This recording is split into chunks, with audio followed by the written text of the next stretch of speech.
Mandy Clark is now joining us live from London. Mandy, it is not good news for Britishers. UK now has the second highest death toll in Europe.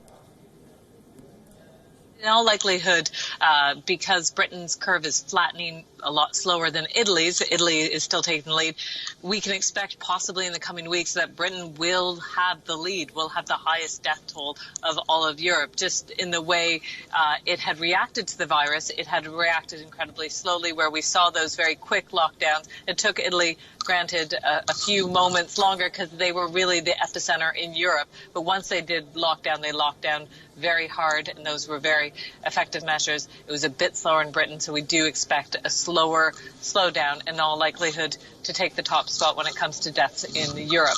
Now, the UK had been not rudderless, but devoid of the Prime Minister because he himself got coronavirus and then had to be recuperating for 2 weeks. So today will be the first day that he will lead the daily press conference on what about the coronavirus. What we are expecting is that he will finally unveil an exit strategy. Right. And it had been a criticism by the opposition party that essentially the Tory government couldn't make a decision without Boris Johnson. They were just simply not going to make an exit strategy until the leader has recovered. So there is an expectation in a few hours' time that Britain will finally get their exit strategy.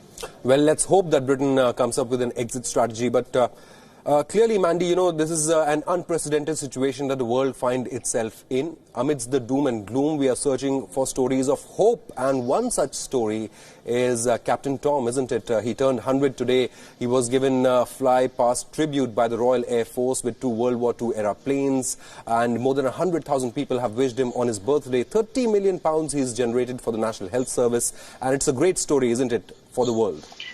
You know, it's really captured the heart of the nation, certainly in Britain. It's wonderful that it's the rest of the world. What was quite sweet is he planned to do 100 laps of his garden and raise £1,000. That was his original goal. But it just caught fire that this 99-year-old was planning to raise £1,000. And within weeks, he had raised millions. Then he decided to make it 200 laps. And yes, he got that wonderful fly pass and has been recognized in the UK and around the world for his achievement.